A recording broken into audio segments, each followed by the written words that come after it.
The last 18 months has been a good time for electric motorcycle fans. The rise of brands like Energica and Zero has pushed the electric motorcycle development world, forcing mainstream brands like Kawasaki, Honda and Harley-Davidson into developing their own electric bike programs.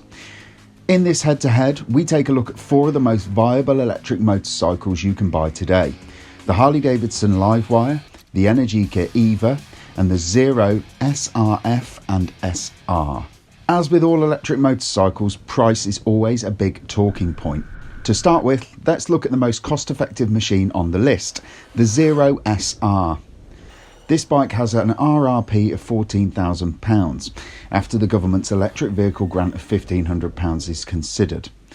Next up is the Zero SRF naked machine. This bike comes in at £16,490 after the grant. The next bike is the Energica Eva Sports Naked. That comes in at £22,850. And finally, we have the Harley-Davidson LiveWire, commanding a hefty £28,995 for the base model with no options selected. From looking at the pricing, it's clear that you are going to have to really want an electric motorcycle rather than simply looking at them as a true competitor to the internal combustion powered machines. Just for reference, the Yamaha MT-10 Hyper Naked, which let's not forget is basically an unfaired R1, costs just £12,247. That's less than each of these bikes. Even Kawasaki's bonkers new supercharged ZH2 starts at £15,149. That's just over £1,000 more than the Zero SR. What would you have? A supercharged Kawasaki or a Zero SR?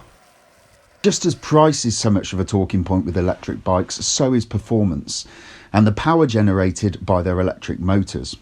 Producing all of their torque from 0 RPM, until you've ridden an electric motorcycle, you never truly grasp how quickly they can accelerate. Winning the outright power battle on this front is the Energica and its 140 bhp and 160 foot-pound of torque. Out on the road you can feel every single one of those digits. Aside from the supercharged Kawasaki's that I mentioned earlier, it's probably the fastest accelerating motorcycle that I've ridden, up to about 75 miles an hour. Next up is the Zero SRF, which produces a claimed 110 bhp and 140 foot-pound of torque. That's followed by the 100 horsepower and 85 foot-pound of torque Harley-Davidson LiveWire. Rounding out the group is the lightest and oldest machine in the lineup, the Zero SR. It produces 70 horsepower and 116 foot-pound of torque. Having spent a day riding the LiveWire in the hills around Barcelona last year, I can report it's the most complete feeling electric motorcycle that I've tested. The brakes, suspension and frame make it extremely good-natured on the road. It feels light when on the move or trickling through traffic, and for me it is a genuine contender on the handling front, at least to a conventional petrol powered naked. We were lucky enough to get hold of an Eva for a couple of months during the summer of last year, and we were thoroughly impressed by the high spec suspension and brakes that are fitted to it.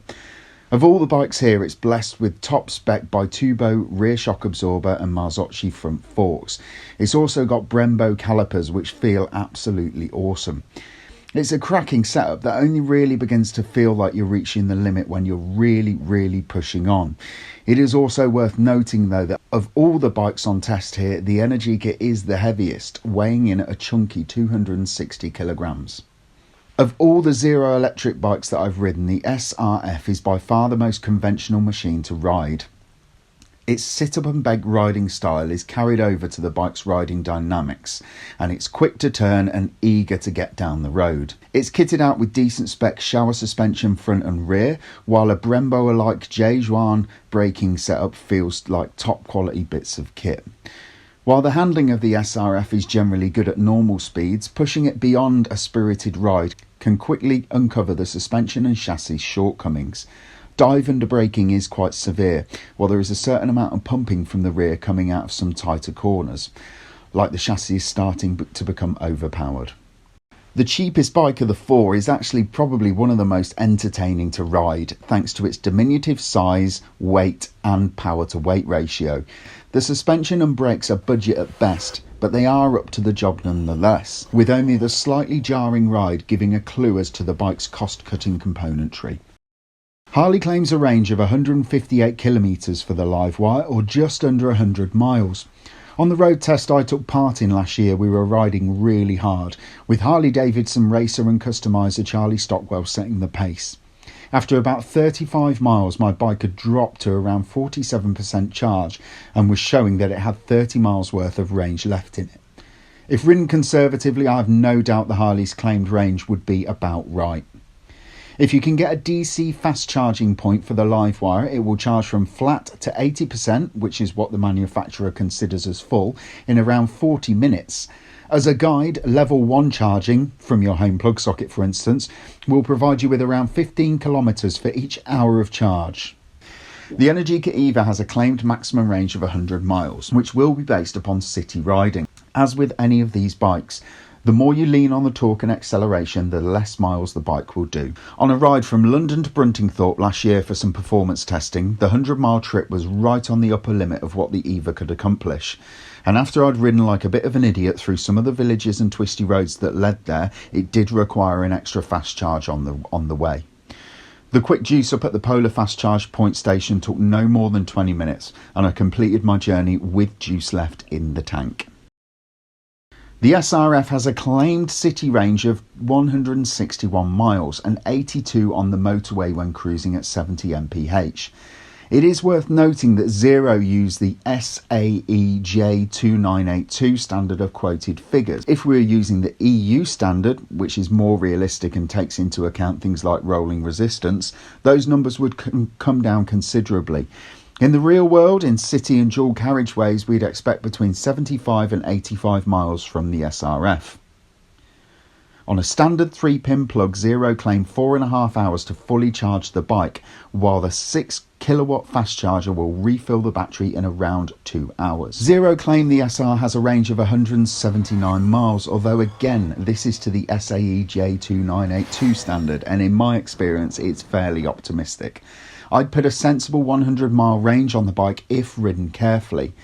To charge the machine off your plug at home, it'll take a lengthy 9.5 hours, while quick chargers, that cost more for each of them that you buy off Zero, will reduce that to about 2.5 hours.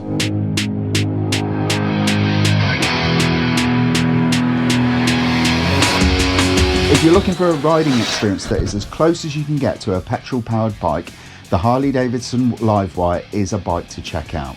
It's fast, handles better than any Harley I've ever ridden, and it looks great. The quality, feel and performance does come at a cost though. Nearly £30,000 is a lot of money for any motorcycle, let alone an electric one. And to put that into perspective, you could buy a Kawasaki H2 Carbon for the same money, an Aerial Ace for the same money, and a Honda Goldwing for pretty much exactly the same money. As I mentioned at the start of this video, you're going to have to seriously want to own an electric bike to pay that kind of cash. Are they worth it? You tell me. Personally, I think electric bikes have another 10 years of development in them before they can match the range, performance and kudos of their petrol-powered competitors. If you like this video, please let us know in the comments below, and don't forget to click like, subscribe and hit the notification bell to keep up to date with all the latest videos. For all the best news, reviews and motorcycle features, please head over to Visordown.com. Thank you.